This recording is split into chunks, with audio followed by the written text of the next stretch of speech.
Hi students, welcome back to the channel. So in the video என்ன பார்க்க போறோம்னா knowledge plus session resistivity or specific resistance னா என்னன்னு பார்த்துட்டோம். அதோட derivation பார்த்தோம் as well as we found what is the definition also. Now we are going to see something called knowledge plus என்னன்னு பார்ப்போம். So resistivity is a specific property of the material. Okay, but resistance is a bulk property. அப்படினா என்ன? resistivity வந்து இந்த காப்பர்னா இவ்வளவுதான் அப்படினு இருக்கு. அலுமினியம்னா இதுதான், சில்வர்னா இதுதான், கோல்டுனா இவ்வளவுதான் அப்படினு இருக்கு. பட் ரெசிஸ்டன்ஸ்ங்கிறது என்ன? லெந்த் பொறுத்து அத பொறுத்து மாறும். அதான் டெஃபினிஷன். ரைட், பல்க் ப்ராப்பர்ட்டி அப்படினா.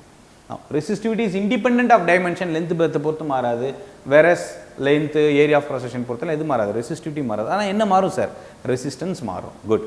Resistivity depends upon the nature of the conductor, temperature and impurities. Resistivity வந்து temperature பொறுத்து மாறும். nature of the conductor, அலுமினியம்க்கு வேற மாதிரி இருக்கும், சில்வருக்கு வேற மாதிரி இருக்கும், வேற ஒரு மெட்டீரியல் அயனுக்கு வேற மாதிரி இருக்கும். so it is right. 4. Resistivity of metals increases with addition of impurities. right, ஒரு alloy இருக்கு அப்படினா alloy வந்து combination of many metals or many things, right, like ஒரு நாலு மெட்டல் சேருது அப்படினா ஒரு மெட்டலை விட அலாயோடது அதிகமாக தான் இருக்கும். resistivity of an alloy is always more than the resistivity of its constituent particles. Nichrome அப்படின்னு இருக்குன்னா நிக்கலோட குரோமியம் விட எல்லாத்தோட என்னவா தான் இருக்கும்? அதிகமாக தான் இருக்கும். okay, now let's go. For example, constantine, magnetite, nichrome எல்லாம் இருக்குன்னா they have higher resistivities, hence they are used for standard resistors, potentiometer, meter bridge experiment, அதுக்கு எல்லாமே வந்து நம்ம இதை யூஸ் பண்ணுவோம். ரெசிஸ்டன்ஸ் பாக்ஸ்க்கெல்லாம் என்ன யூஸ் பண்ணுவோம்? இந்த மாதிரி கான்ஸ்டன்டைன், மேக்னைட் இதெல்லாம் ஸ்டாண்டர்ட் ரெசிஸ்டர்ஸை யூஸ் பண்ணுவோம். கான்ஸ்டன்டைன், மேக்னைட், நைக்ரோம் இதெல்லாம் யூஸ் பண்ண போகிறோம். Then silver, copper and aluminium have very low values of resistivity. அதனால் இது எதுக்கு யூஸ் பண்ணுவோம்? They are used to make electrical cables as well as connecting wires.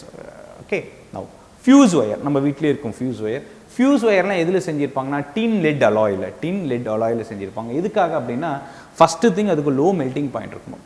சீக்கிரமாக மெல்ட் ஆகிடுச்சுன்னா அது மெல்ட் ஆகி கட் ஆகிடும். ஆட்டோமேட்டிக்காக நம்ம என்டையர் வீட்டோட சர்க்யூட்டும் காப்பாற்றிடலாம். எல்லா மெட்டீரியல்ஸ், ஹோம் அப்ளைன்சஸ் எல்லாமே காப்பாற்றிடலாம். ஓகே, அதுதான். It should have low melting point and low resistivity. Low melting point and low resistivity. It is not resistance. Low resistance கிடையாது, low resistivity. okay, so it is made up of tin lead alloy. It should have low melting point and low resistivity. Next, the elements of a heater coil are made up of nichrome, which has got high resistivity and high melting point. okay, so அதோட inverse அப்படியே எதுக்காக அப்படின்னா heat பண்ணணும். அதுக்காக the filament bulbs of electric bulb, பழைய காலத்து bulb இப்போ இருக்கிறதெல்லாம் நம்ம யூஸ் பண்ணுறது அட்வான்ஸ்டு பல்பு. ஸோ எலக்ட்ரிக் பல்பெல்லாம் எதில் செஞ்சுருப்பாங்க அப்படின்னா it will have low resistivity and high melting point. நல்லா எவ்வளோக்கு எவ்வளோ ஹீட் இருக்கோ அவ்வளோக்கு அவ்வளோ it will be brighter. So this is about the knowledge plus session of your resistivity. right, I hope you have enjoyed this video. Kindly do subscribe our channel. Thank you and all the very best.